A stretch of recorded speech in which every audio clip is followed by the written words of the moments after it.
नमस्ते दोस्तों, एक बार फिर से आरवी कोचिंग क्लासेस में आपका हार्दिक अभिनंदन। स्वस्थ होंगे, मस्त होंगे, आशा यही करता हूं आप सभी से। तो देखिए क्वेश्चन नंबर 10। इसमें दिया गया है कि एक पिगी बैंक में 50 पैसे के 100 सिक्के हैं, 1 रुपए के 50 सिक्के हैं और 2 रुपए के 20 सिक्के और 5 रुपए के 10 सिक्के हैं। यदि पिगी बैंक को हिलाकर उल्टा करने पर, कहने का मतलब यदि उसको अपन हिलाकर उल्टा कर देते हैं तो उसमें क्या होता है कि कोई एक सिक्का गिरने का जो परिणाम है संप्रायिक, उसकी क्या प्रायिकता है कि वह सिक्का 50 पैसे का हो, या दूसरा इसका जो मान निकालना है हमें प्रोबेबिलिटी का, उसमें दिया गया है कि 5 रुपए का नहीं हो, यानी अपन इसकी प्रोबेबिलिटी ज्ञात करेंगे। तो देखिए इसमें आपको सबसे पहले जो वैल्यू दी गई है उसमें आप क्या करोगे। सबसे पहले देखिए इसमें आपको दिया गया है कि 50 पैसे के सिक्के हैं आपके पास। सिक्के 50 पैसे के कितने हैं? 100 सिक्के हैं। अब 100 सिक्कों के बारे में आप लिखोगे तो सबसे पहले देखिए इसमें हल करोगे, तो हल करोगे तो क्या आएगा। इसमें देखिए सबसे पहले आपको दिया गया है कि 50 पिगी बैंक कैसा है, पिगी बैंक में। तो सबसे पहले अपन लिख देंगे 50 पैसे के 50 पैसे के कितने सिक्के हैं? 100 सिक्के, ठीक है। अब 1 रुपए के कितने सिक्के हैं? रुपए 1 के कितने सिक्के हैं? 50 सिक्के, 50 सिक्के हैं। अब आपके पास 2 रुपए के कितने सिक्के हैं? रुपए 2 के कितने सिक्के हैं? सिक्के कितने दिए? 20 सिक्के, 50 सिक्के, सॉरी 500 नहीं 50 सिक्के, 20 सिक्के, 20 सिक्के लिए गए। फिर आपको 5 रुपए के 10 सिक्के, रुपए 5 के कितने? 10 सिक्के, 10 सिक्के। अब देखिए ये सारा सिस्टम हो गया आपके पास। अब इसमें क्या दिया गया है कि जो पिगी बैंक दिया गया है उसको क्या करेंगे, आप हिला देंगे। तो अपन ये लिख सकते हैं ना, सिक्के हैं के सिक्के हैं, अतः पिगी बैंक है ना, पिगी बैंक को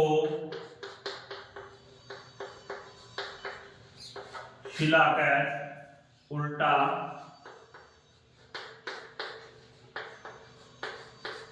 करने पर कुल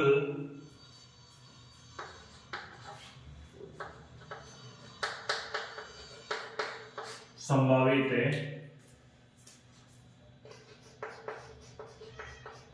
परिणाम कितने होंगे? सबसे पहले कितने दिए गए? 100, तो आप 100 लिखोगे। फिर कितने दिए गए? 50, तो 50 लिखोगे। फिर कितने दिए गए? 20, तो 20 लिखोगे। फिर कितने दिए गए? 100। तो कुल संभावित परिणाम दोस्तों कितने आ जाएंगे? 100, 50, 150, 20, 70, 100, फिर 10, 180। कुल संभावित परिणाम आपके आ जाएंगे 180। अब देखिए इसमें आपको जो ए घटना है उसके बारे में लिख देंगे और जो बी घटना है उसके बारे में। यानी जो पहले आपको पूछा गया है वो कितना पूछा गया है? 50 पैसे का, 50 पैसे का हो, यानी जो अपन सिक्का निकाले वो कितने का हो? 50 पैसे का। तो अपन लिख देंगे माना कि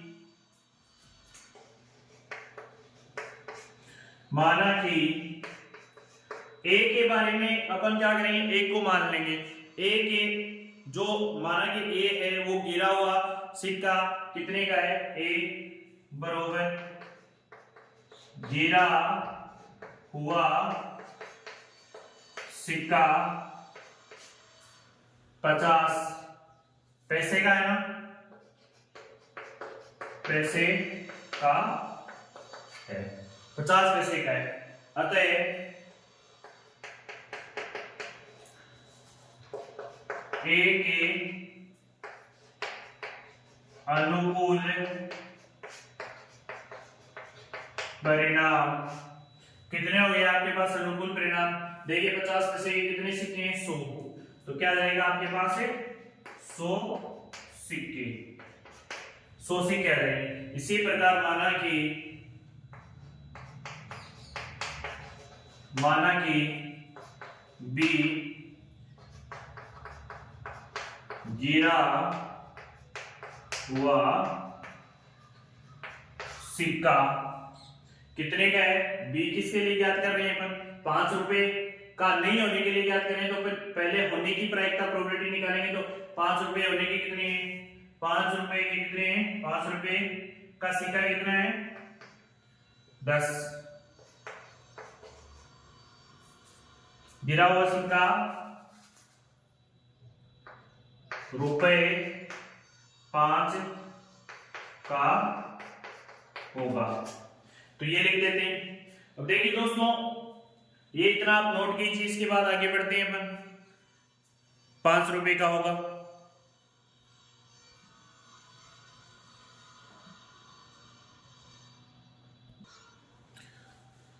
अब देखिए आगे बी के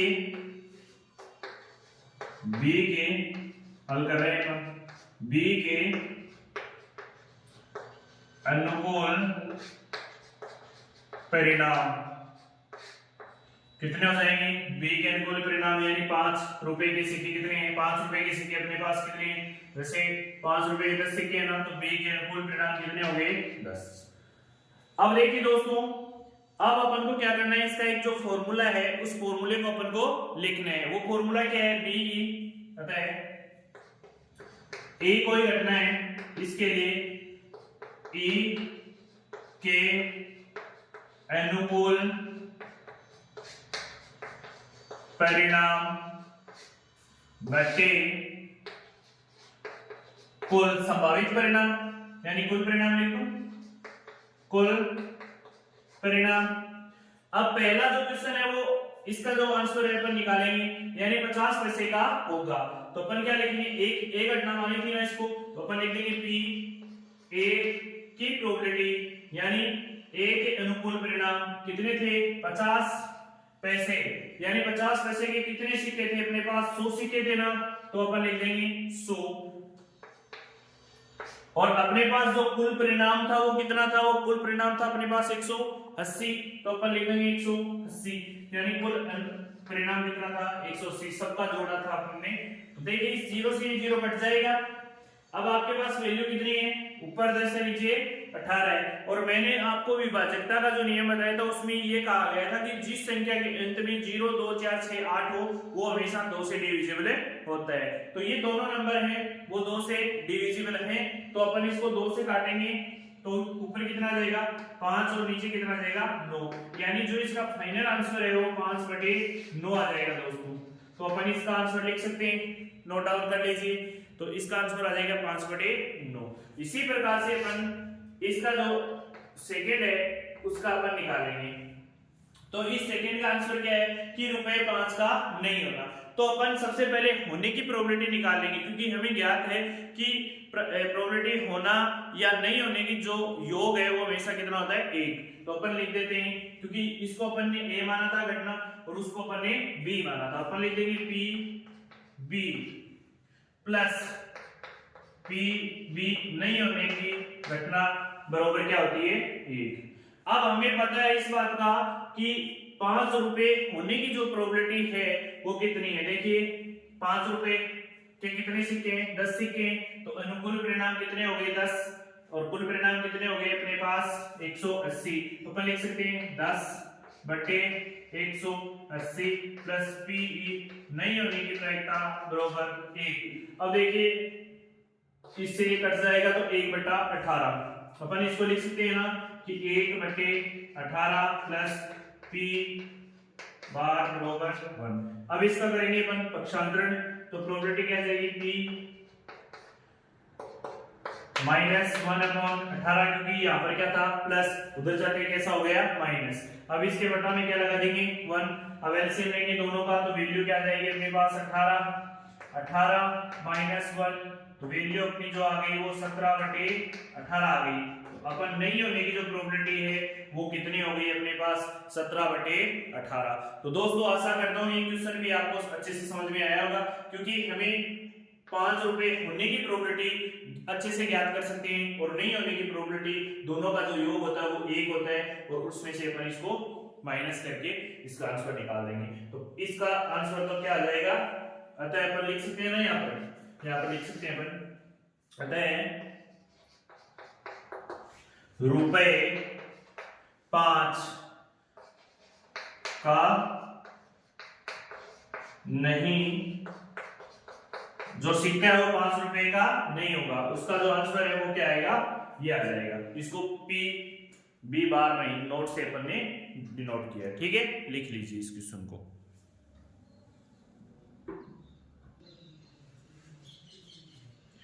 देखिए गोपी अपने जल जीवन कुंड के लिए एक दुकान से मछली खरीदती है। कहने का मतलब जो गोपी है उसने एक जल जीवन कुंड बनाया था, उसके लिए उसने एक दुकानदार से क्या खरीदनी है, मछलियां। तो देखिए जो दुकानदार है उसके पास एक टंकी है जिसमें से नर मछली और एक मादा मछली, तो नर मछली है वो कितनी है, उसमें 5 है, यहां पर लिख लीजिए नर मछलियों की संख्या कितनी है, 5, और 8 मादा मछली है। तो उसमें से यादृच्छिक कोई मतलब मछली है वो निकाल लेता है, तो निकाल कर उनको देता है, तो उसकी क्या प्रायिकता है कि निकाली गई मछली नर मछली हो। कहने का मतलब नर मछली की आपको प्रोबेबिलिटी निकालनी है। तो सबसे पहले आप क्या करोगे, 5 नर मछली हल करेंगे, 5 नर मछली और 8 मादा मछली है, जिसमें से एक मछली यादृच्छिक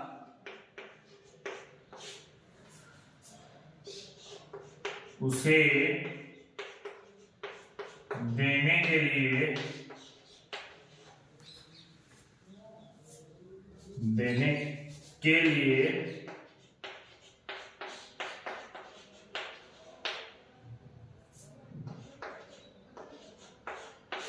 निकालने की कुल संभावित परिणाम। तो दोस्तों कुल संभावित परिणाम कितने हुए, जो नर मछली थी वो कितनी थी, 5, और मादा मछली थी वो कितनी थी, 8। इन दोनों का क्या कर देंगे अपन, जोड़ कर देंगे। 5 प्लस 8 कितने हो गए, 13, अपन लिख देंगे इसको 13। अब देखिए आप इसमें क्या करेंगे, वो जो पीछे क्वेश्चन किया था उसी प्रकार अपन क्या कर लेंगे, इसमें से माना कि कोई घटना है ए, उसके लिए नर मछली के लिए याद कर लेंगे, क्योंकि हमें किसके लिए निकालनी है वैल्यू, हमें सिर्फ और सिर्फ नर मछली के लिए वैल्यू निकालनी है। तो अपन क्या करेंगे,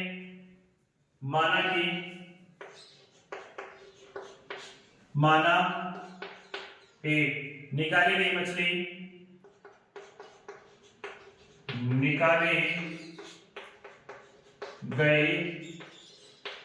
मछली नर है, अतः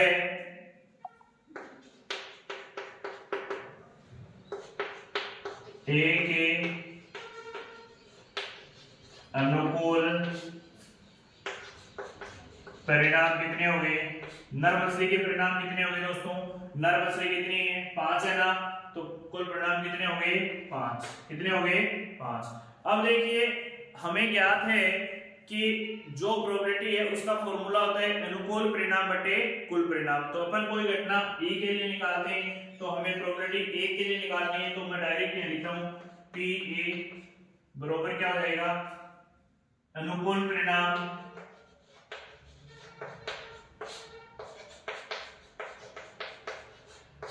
बटे कुल यानी संभावित परिणाम, कुल परिणाम। अब अनुकूल परिणाम कितने अपने पास, अनुकूल परिणाम कितने हैं, अनुकूल परिणाम अपने पास 5 है और कुल परिणाम अपने पास कितने हैं 13, तो अपन लिख देंगे 13, 5 बटे 13 जो अपना क्या है आंसर। अब हमें इसी क्वेश्चन में ये पूछ सकते हैं कि नल न होने की प्रायिकता, तो अपन इसको एक में से क्या कर देंगे माइनस। तो लिख लीजिए दोस्तों, आशा करता हूं ये क्वेश्चन भी आपको अच्छे से समझ में आए होंगे, क्योंकि बोर्ड एग्जाम में अब की बार जो पैटर्न है उसके अंदर छोटे क्वेश्चन ऑब्जेक्टिव टाइप क्वेश्चन है वो आपको सबसे ज्यादा पूछे जाएंगे। तो कम से कम 32 नंबर का जो पोर्शन है वो ऑब्जेक्टिव टाइप क्वेश्चन यानी रिक्त स्थान ऑब्जेक्टिव क्वेश्चन, फिर एक ब्रैकेट वाले क्वेश्चन, तो इस प्रकार से टोटल 32 नंबर के क्वेश्चन आपसे पूछे जाएंगे।